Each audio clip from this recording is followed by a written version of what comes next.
This is a piece of racing history here in Daytona Beach.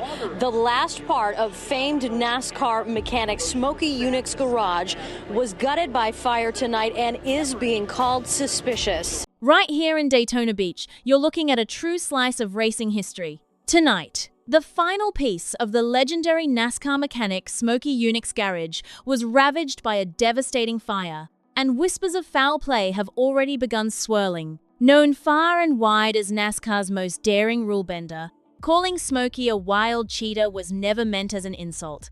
Instead, it was a nod to a man who mastered the art of bending regulations, constantly navigating the blurry lines in the rulebook until those rules had no choice but to evolve. The story of his garage couldn't be more different from the hush-hush raids and secret government seizures that typically accompany racing legends. When the curtain finally dropped, Smokey's treasures were unveiled publicly at an auction anyone could attend, regular fans, collectors, and inventors alike. All invited to shop alongside everyday tools were machines that redefined performance. Even after the property changed hands in 2003, and the last building was consumed by flames on the 25th of April 2011, the true heart of Smokey's genius was already scattered far and wide, found in garages, workshops, and private collections across America. Imagine this. Would you have driven across the country just to claim a $5 hammer that once belonged to Smokey? Or waited for that legendary engine rumored to reach a jaw-dropping 80 miles per gallon? Mixed among those simple hammers and hubcaps were engines and parts unlike anything ordinary, some promising unprecedented fuel efficiency, others pushing even crazier boundaries. These were prototypes Detroit's top engineers tested, verified, then surprisingly abandoned. The public sale shattered the myth that Smokey's workshop was some impenetrable vault of secrets. So, which machines survived those that delivered mind-blowing performance figures years ahead of their time? Among the spare parts and curiosities, tucked away and carefully preserved by the family, were engines that proved Smokey had uncovered a mystery even Detroit's finest missed: the hot vapor cycle. While most modern engines rely on computers to finely tune fuel performance, Smokey boldly took a completely different path, one rooted in mechanical genius and inventive spirit, creating a technology that hinted at a revolution just waiting to happen. Powered by a specially modified 2.5-liter Pontiac Fiero Iron Duke 4-cylinder engine. Now, the stock version of this engine churned out roughly 90 horsepower and could manage about 35 miles per gallon on the highway solid, but unremarkable. Smokey's remarkable carbureted setup, however, unleashed a jaw-dropping 250 horsepower and a whopping 250 pound-feet of torque. This upgrade slashed the 0 to 60 time down to an impressive 6.5 seconds, while astonishingly still achieving 51 miles per gallon, all running on 93-octane fuel.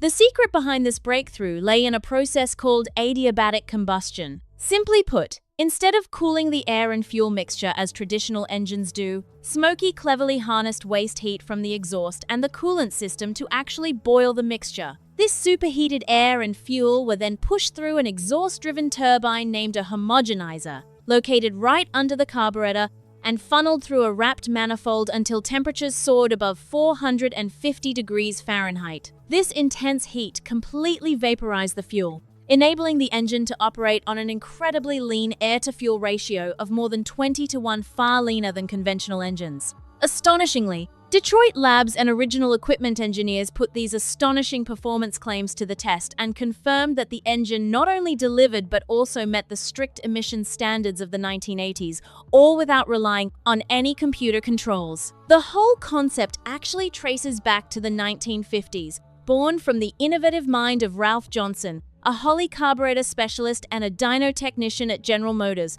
who partnered closely with Smokey. Together, they discovered how to push the engine way beyond the usual limits for detonation by running the exhaust temperatures near an extreme 2,250 degrees Fahrenheit, which cleverly controlled the hydrogen burn. Johnson later reflected on their lean burn calibration by saying that the car never performed better than just before it finally broke down, highlighting how finely tuned and close to the edge their technology really was. They didn't stop there, though.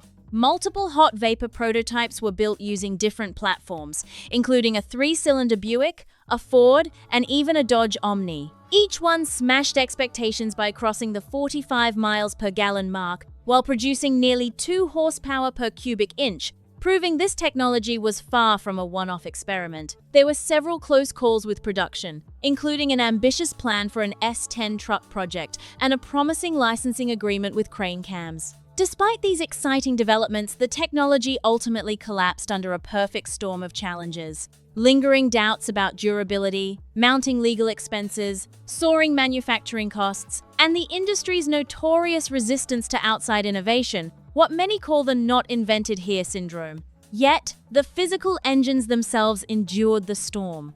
Smokey's daughter Trish carefully preserved 4 of these rare power plants. These surviving engines eventually found a passionate caretaker in Tony Allers, a dedicated enthusiast who acquired the running examples and meticulously built a stunningly restored, street-worthy Fiero replica, powered by the salvaged original drivetrain.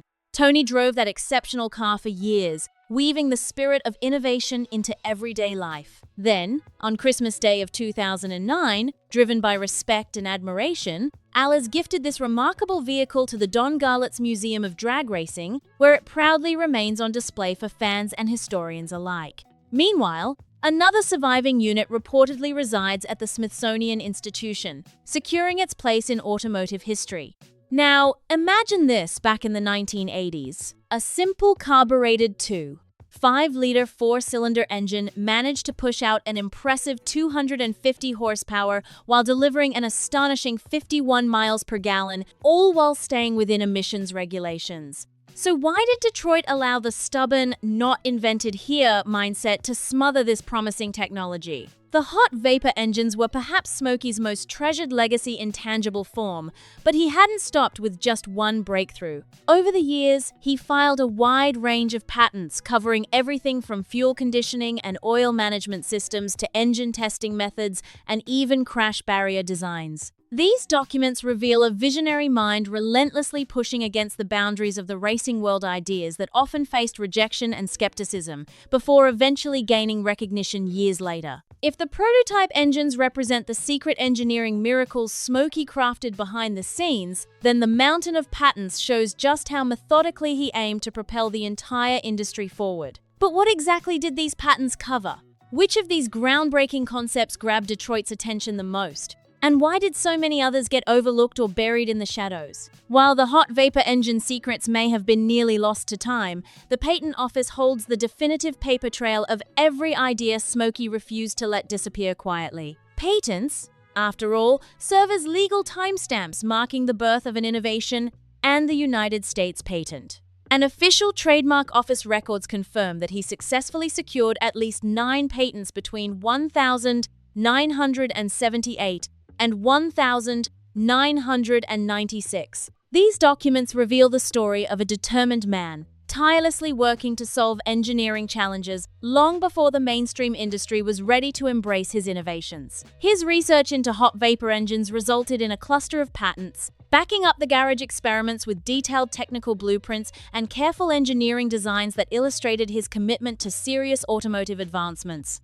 From 1984 to 1988, he obtained multiple patents covering not only the exact machinery and operational techniques, but also innovative fuel conditioning systems tailored specifically for the internal combustion engines powering the Pontiac Fiero. These patents weren't kept under lock and key forever. Around 2003, they were released into the public domain, allowing engineers and enthusiasts to study and apply the technology without restriction. Among his other notable innovations, he secured patent 4,068,635 in 1978 for a pressure vent system, followed by patent 5,246,086 in 1991 for an advanced oil change mechanism, and patent 5,515,712 in 1994 concerning precise engine testing methods. However, the most intense and frustrating struggles he faced weren't strictly technical, but involved regulatory bodies casting doubt on his safety and aerodynamic designs. Back in 1961,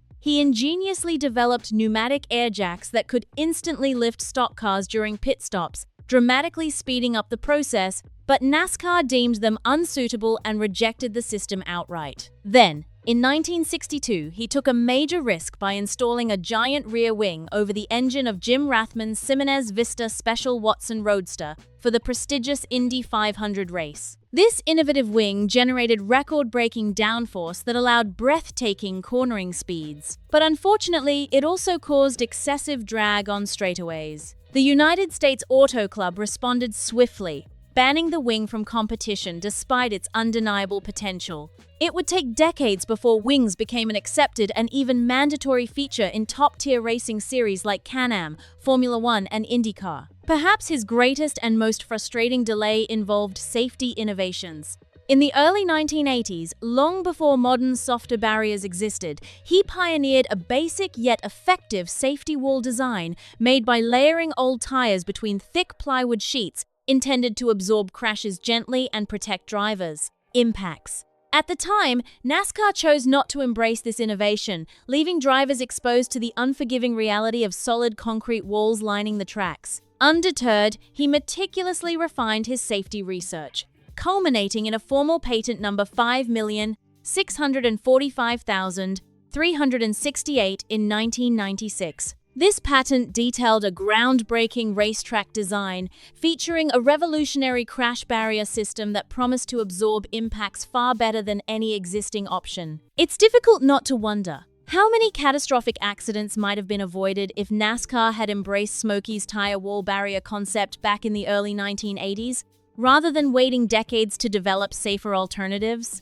This pattern of patented innovations and rejected safety gear told a clear story. Smokey was a pioneer, solving urgent problems that the rulebook and the established powers simply weren't ready to confront. This tension was perhaps most evident in the cars that eventually forced NASCAR to rethink its own regulations, and episodes centered around the iconic 7/8 scale Chevelle. But this wasn't just any miniature model or a simple toy replica. It was a subtle, cutting-edge design that fundamentally changed how NASCAR approached vehicle inspections and regulations. So, what did the precise measurements and Smokey's own detailed notes truly reveal about these infamous Chevelles? Let's unpack the mystery behind the car that drove NASCAR to invent a whole new system of templates. There's a famous photo that keeps making the rounds online, a snapshot of Smokey standing proudly beside his Chevelle, lit cigar in hand, sporting that unmistakably crooked grin. The caption almost always reads something like, "The 7/8 scale car that made NASCAR rewrite the rules."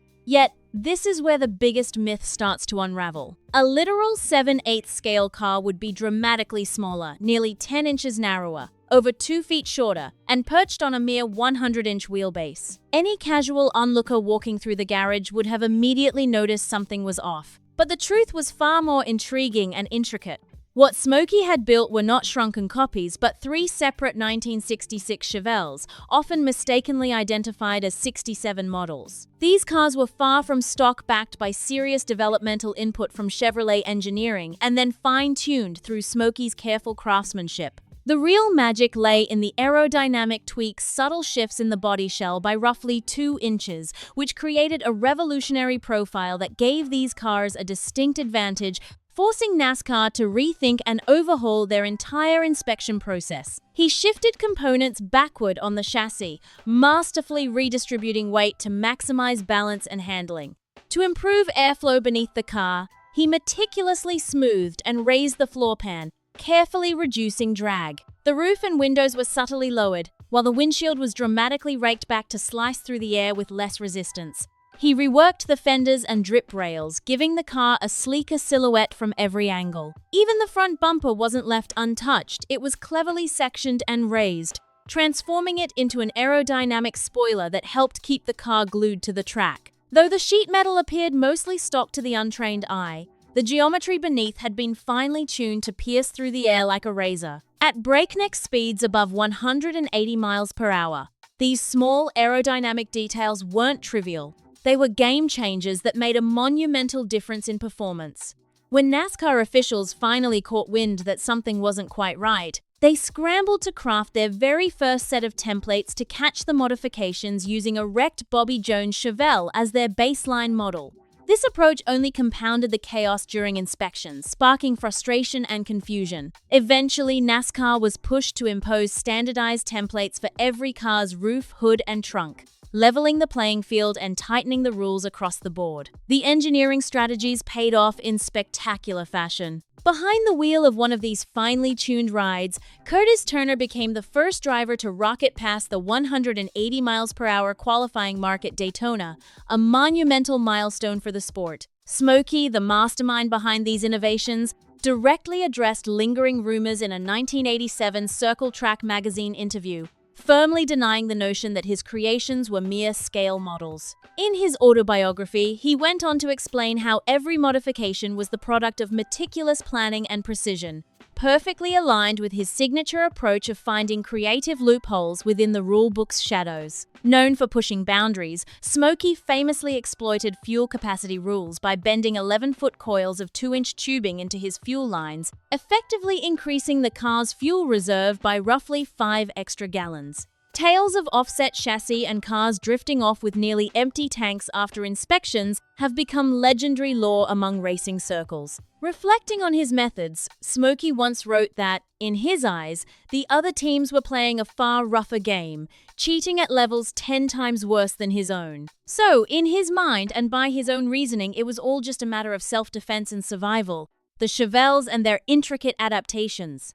The so-called gray area tactics weren't just clever tricks, they were tangible proof of the ingenious, behind-the-scenes mindset fueling every move inside Smokey's private garage. But beyond cars or patents, the most intimate legacy he left behind wasn't mechanical, it was his voice, captured across more than 1,000 heartfelt pages. His family published the autobiography he painstakingly completed as time slipped away, unfolding the story of a man who felt both victorious and painfully estranged. What truths did those pages expose about the tragic Fireball Roberts crash the event that forced him out of the heart of NASCAR? While fans eagerly collected hammers and the cherished prototypes found new homes or museums, Smokey's deepest thoughts and memories live on in the remarkable journal he finished as leukemia slowly tightened its grip.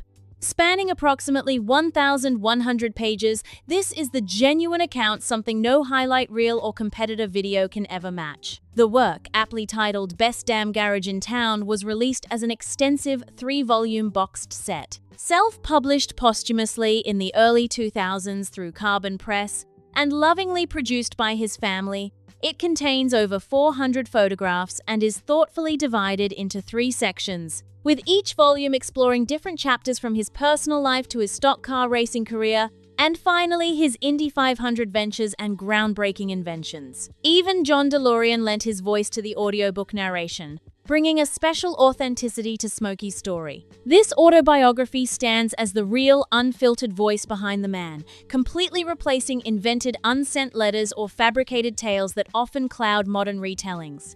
Within its pages lies the heartbreaking event that pushed Smokey away from stock car racing forever. In 1964, his dear friend Fireball Roberts suffered a fatal crash at Charlotte, tragically succumbing to his injuries 40 days later. This devastating loss ignited a fierce passion in Smokey, driving him to lead a relentless campaign for improved safety in the sport. Yet, when his urgent proposals like advanced fuel cells designed to save lives were consistently dismissed by NASCAR founder Bill France Sr., Smokey made the difficult decision to leave the organization around 1970. His autobiography also delves deeply into his. Smokey's military record tells a story filled with intriguing contradictions between personal memory and official documentation.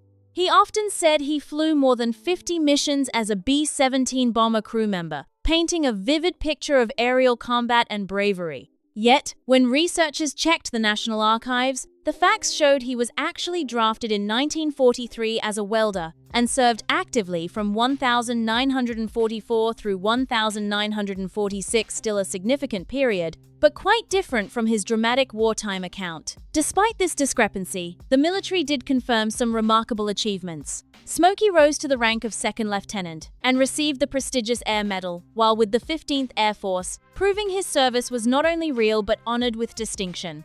His legacy on the racetrack was just as undeniable. He racked up an incredible 57 Cup Series victories, won 2 championships working as both an owner and crew chief, and claimed a thrilling Indy 500 victory in 1960, showcasing his talents as a master mechanic.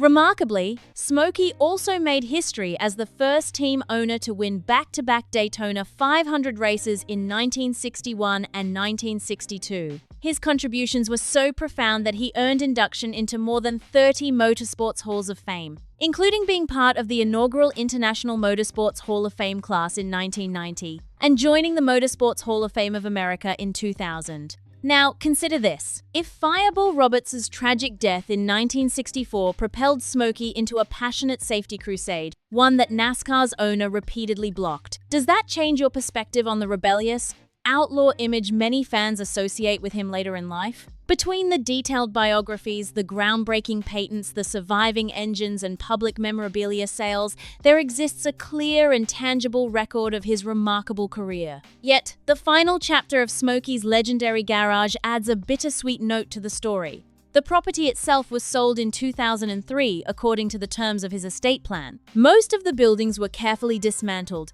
but the last remaining structure met a tragic end, consumed by fire on the 25th of April 2011. What remains today isn't the physical garage, but the enduring legacy it seeded. The foundation supported by that sale, the preserved machines that still spark fascination, and most importantly, the compelling proof that one fiercely determined mind profoundly shaped the world of motorsports. He stayed ahead by always thinking one step beyond the competition, never just relying on raw power, but constantly innovating and adapting. So, how exactly should the racing world remember this visionary whose creations still outperform some of the sport's greatest legends? He wasn't just about machines, he built a foundation, redefined the rules, and literally changed the game. When the final building of his iconic garage tragically burned down on the 25th of April 2011, the physical heart of the best damn shop in town was lost. But the spirit, the breakthroughs, and everything truly valuable had long since escaped those walls. Honoring Smokey's exact wishes, everything inside his famous workshop was sold off or auctioned during a massive public event back in 2002. The money raised didn't vanish into thin air. It fueled a foundation committed to pushing forward innovations in motorsports, ensuring his legacy would power the future rather than collect dust. He chose this path carefully, refusing to leave his family with the costly responsibility of maintaining a sprawling archive or handing over control of his legacy to wealthy collectors wanting a private museum. The property itself changed hands in 2003, and over the years, most of the original structures were demolished before the final fire claimed what was left that April evening around 7 p.m. Yet the most meaningful artifacts of his life's work live on, scattered but enduring across the racing world.